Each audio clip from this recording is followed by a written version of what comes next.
तो प्यारे बच्चों, आज कक्षा 10 के लिए हिंदी विषय में कार्यपत्रक 30 आया हुआ है।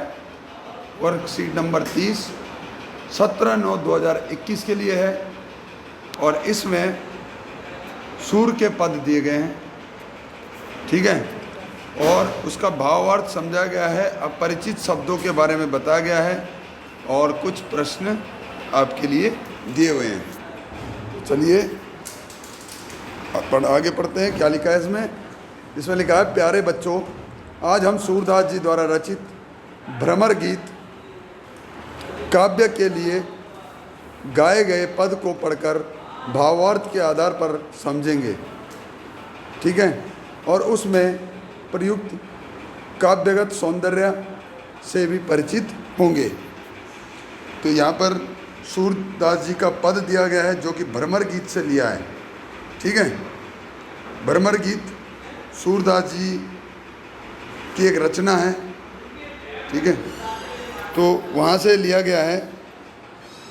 तो पद है, हरि है राजनीति पड़ी आए, समझी बात करत मधुकर के, समाचार सब पाए, एक अति चतुर होते पहले ही, अब गुरु ग्रंथ पढ़ाए,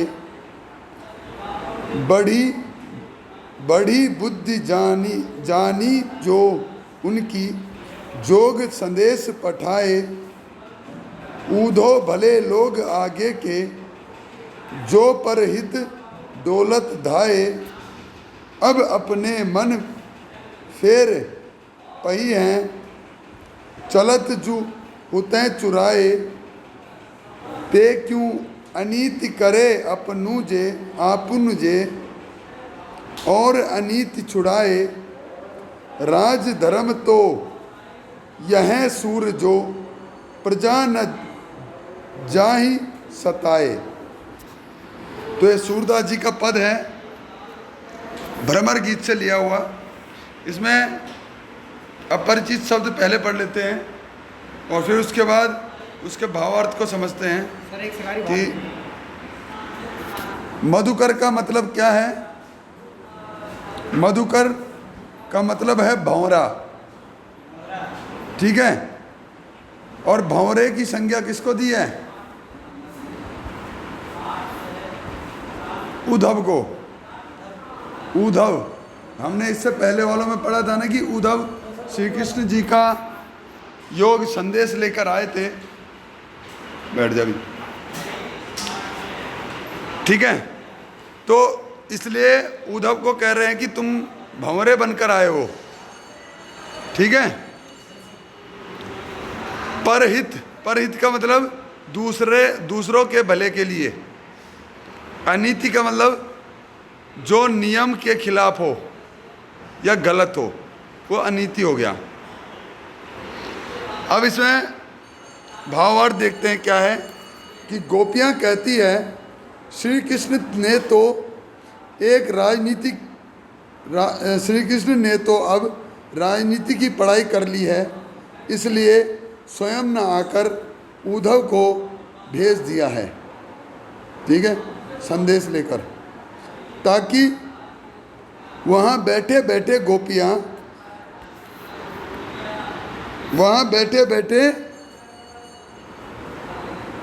गोपियों का सारा हाल जान सके। एक तो वे पहले से ही बहुत चतुर थे और अब तो लगता है कि गुरु ग्रंथ ही पढ़ लिया है, ठीक है। श्री कृष्ण ने बहुत अधिक बुद्धि लगाकर गोपियों के लिए योग संदेश भेजा है, इसलिए गोपियों के मन और भी फिर गया है और वह डोलने लगा है। गोपियों को लगता है कि अब उन्हें श्री कृष्ण से अपना मन फेर लेना चाहिए, क्योंकि कृष्ण अब उनसे मिलना ही नहीं चाहते। गोपियाँ कहती है कि कृष्ण उन पर अन्याय कर रहे हैं, जबकि कृष्ण को तो राजधर्म पता होना चाहिए जो ये कहता है कि प्रजा को कभी भी सताना नहीं चाहिए। अब क्या था कि श्री कृष्ण जी जो थे वो राजा बन चुके थे, ठीक है, तो उनका वो थे द्वारका में, द्वारकाधीश थे ना।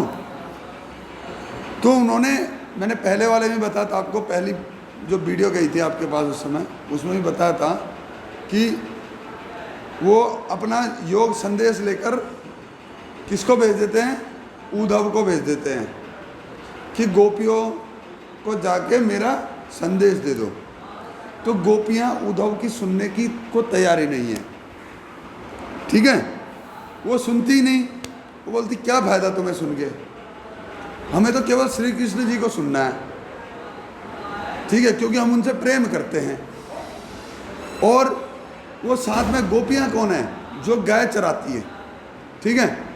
उस समय श्री कृष्ण जी भी ग्वाल थे, ठीक है, वो भी गाय चराते थे संग में। तो लेकिन अब श्री कृष्ण जी कहाँ बन गए, द्वारकाधीश बन गए। तो वो कहते हैं कि उन्होंने तो राजनीति की पढ़ाई कर ली है, ठीक है, तो वे स्वयं ना आकर उद्धव को भेज रहे हैं और बैठे बैठे गोपियों का हाल जान ले रहे हैं, ठीक है। वे पहले से ही चतुर हैं, बहुत चालाक हैं, और अब तो लगता है कि उन्होंने गुरु ग्रंथ ही पढ़ लिया है, ठीक है। गुरु ग्रंथ यानी गुरु का जो ग्रंथ होता है उसी को पढ़ लिया है, तो अब और तेज हो गए हैं, यहाँ इसका मतलब ये हो गया, ठीक है। कृष्ण ने बहुत बुद्धि लगाकर गोपियों के लिए संदेश भेजा है, ठीक है, लेकिन इस बात से गोपियों का क्या है, मन फिर गया है। फिर का मतलब दिमाग खराब हो जाना बस, ठीक है, वही बात है। उनका मन एकदम ही हाँ कड़वा हो जाता है। मेरा मन बड़ा कड़वा हो रहा है भैया, होता है ना, मैं बहुत परेशान हूँ आज, या मेरा जी नहीं कर रहा आज, बोलते हो। तो इसी तरह से गोपियाँ बहुत तंग आ चुकी है, परेशान हो चुकी हैं। तो वो कह रहे हैं कि लगता है कि अब श्री कृष्ण हमारे पास कभी नहीं आएंगे, इसलिए हमें श्री कृष्ण जी से ही मन फेर लेना चाहिए, ठीक है। तो उन्होंने कहा कि किसी गोपियों ने कहा कि श्री कृष्ण जी हमारे साथ अन्याय कर रहे हैं। क्यों? क्योंकि एक राजा का जो राजधर्म होता है वो यह होता है कि जो उनकी प्रजा है उस प्रजा को नहीं सताना चाहिए, लेकिन श्री कृष्ण जी हमें बहुत सता रहे हैं क्योंकि वो आ ही नहीं रहे हैं, ठीक है। तो ये कह रही हैं गोपियाँ। तो अब प्रश्नों की ओर चलें। प्रश्न है, गोपियों को ऐसा क्यों लगता है कि पहले के लोग भले थे?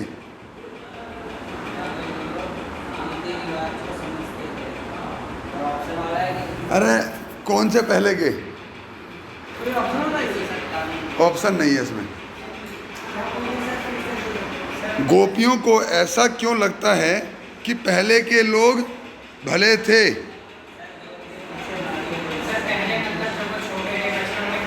हाँ, जब श्री कृष्ण जी उनकी सुनते थे और श्री कृष्ण जी की सुनते थे, साथ में खेलते थे, साथ में रहते थे, वो वाले पहले अच्छे थे। अब तो राजा बन गए हैं तो अब तो राजधर्म का पालन ही नहीं कर रहे। पहले ही चतुर थे, अब तो गुरु ग्रंथ ही पढ़ लिया उन्होंने। प्रस्तुत पद में राजा का धर्म क्या बताया गया है? प्रजा को नहीं सताना चाहिए, है ना, बस यही उत्तर है। गुरु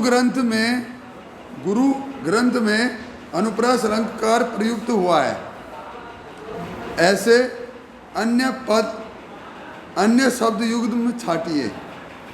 अनुप्रास अलंकार क्या होता है, पता है किसी को?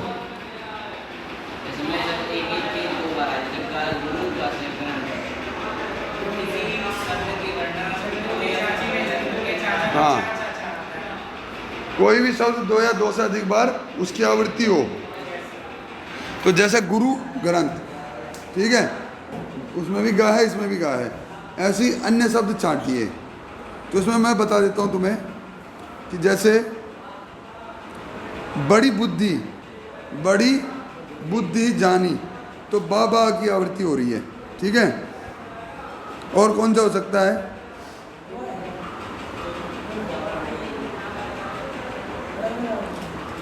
जो प्रजा न जाही सताए, जा की हो रही है,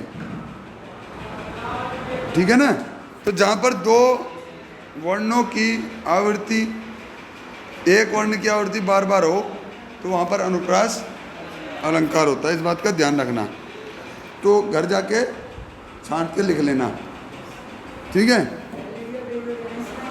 गतिविधि है, राजा की तरह प्रत्येक मनुष्य का एक धर्म होना चाहिए। उसके मन से ऐसे कुछ नियम बनाएं जो आपको लगता है कि समाज के लिए ज़रूरी है। अब राजा का ये गतिविधि है आपके लिए, ये अलग से करना होगा आपको, ये खुद लिखना होगा। बस जिस प्रकार राजा को अपनी प्रजा को नहीं सताना चाहिए, इस नियम का पालन करना चाहिए, ऐसे ही कुछ नियम आम जनता के लिए भी होने चाहिए, आम मनुष्यों के लिए। वो कौन कौन से नियम हो सकते हैं, आपको अपने अनुसार लिखने हैं। हमारा संविधान है, सभी एसएसटी पढ़ते हो, उसमें एक है मौलिक अधिकार, ठीक है। मौलिक अधिकारों में क्या है, कितने हैं मौलिक अधिकार? हाँ, 7 या 8। मौलिक अधिकार 6 है, ठीक है। स्वतंत्रता का, समानता का, स्वतंत्रता का पढ़ा है, हैं? संस्कृति का है, किसका? आर्थिक, शिक्षा का अधिकार, हाँ, सारे अधिकार हैं। तो लेकिन उसके अलावा कुछ और भी चीज़ है। सबको अपने अधिकार चाहिए कि मेरी स्वतंत्रता पर आँच आ गई जी, कि मैं स्वतंत्र भारत में जी रहा हूँ, मेरा जो मन करेगा मैं वो करूँगा, बोलते हैं ना। अभी तुमने देखा होगा कि पिछले साल क्या हुआ था, लॉकडाउन से पहले कुछ ऐसे बच्चे थे, बच्चे क्या थे, बुढ़े ही हो गए थे वो तो, हैं, वो बोले हमें चाहिए आज़ादी, बोल रहे थे, याद है भाई? कैसी आज़ादी चाहिए तुम्हें, हैं भाई? तुम इतने बड़े, बहुत बड़ा नारा है, हमें चाहिए आज़ादी। क्या आज़ादी चाहिए भाई? तुम कहीं भी घूम सकते हो, कुछ भी पहन सकते हो, कहीं जा सकते हो, तुम पे कोई प्रतिबंध नहीं है। पढ़ाई कर रहे हो, भारत के सबसे बहुत ही अच्छे संस्थान में पढ़ाई कर रहे हो, जहाँ पर फीस केवल नाम मात्र की है, और कुछ भी बोल पा रहे हो, जो मन में आ रहा है तुम्हें वो बोल पा रहे हो। तो आज़ादी काहे की चाहिए भाई? क्या कौन सी आज़ादी चाहिए? लटका दे क्या अब, हैं? हमेशा के लिए आज़ाद हो जाओगे, है ना। तो हर कोई बोलता है कि हमें अपने अधिकार चाहिए भाई। अरे मेरे को तो सर जी ने मार दिया, कैसे मार दिया ये नहीं बोलेंगे। हाँ, या मुझे तो मेरी मम्मी ने आज पीट दिया, क्यों पीटा? ऐसे भी है बच्चे। या सर जी ने डांट दिया मुझे, क्यों डांटा? या पापा ने डांट दिया, ठीक है। तो हर किसी को क्या चाहिए? अपने अधिकार चाहिए, और ज़रूरी भी है अधिकार लेने, ठीक है। नहीं तो कोई तुम्हें क्या कर देगा, दबा देगा। तो इसलिए तुम्हें अपने अधिकारों की जानकारी होनी भी चाहिए। लेकिन जब वो अधिकार हद से आगे बढ़ जाए तो वो भी अच्छी बात नहीं है। शिव कुमार, थोड़ा बाद में बोल लेंगे। तो क्या होता है, कुछ हमारे मौलिक कर्तव्य भी है संविधान में, पढ़े हैं तुमने? कल सभी मौलिक कर्तव्य लिख के लाना, वही इसका उत्तर हो सकता है, हो जाएगा। हाँ, याद करना। तो हमारे संविधान में हमें मौलिक अधिकारों के साथ कुछ कर्तव्य भी दिए हुए हैं, जिन कर्तव्यों का पालन हमें करना होता है। ठीक है, हम अगर उन कर्तव्यों का उल्लंघन करते हैं, उन नियमों का पालन नहीं करते हैं, तो हमें कानूनी रूप से सजा भी दी जा सकती है। ठीक है, कहाँ नहीं गए? अगर पार्क नहीं गए तो हाँ, उनका पालन नहीं करोगे तो उसके लिए सजा है। हाँ, तो बिल्कुल मिलेगी सजा। तो हमें उन कर्तव्यों का ही पालन कर ले तो हमारा देश एक आदर्श राष्ट्र बन जाएगा। ठीक है, अगर हमारे देश के सभी लोग उन नियमों को का ही पालन कर ले जो मौलिक कर्तव्य हैं, तो देश कभी भी पीछे नहीं रहेगा। लेकिन क्या है कि हमें उनका पालन करना ही नहीं है ना। बोला कि लाल बत्ती है सड़क पे, वहाँ पर गाड़ी रोकनी है, लेकिन शिव कुमार को हो रही है देरी, इसने स्टार्ट करी बाइक और ले गया भगा के लाल बत्ती पे ही। अब तो इन नियमों का पालन करना हुआ।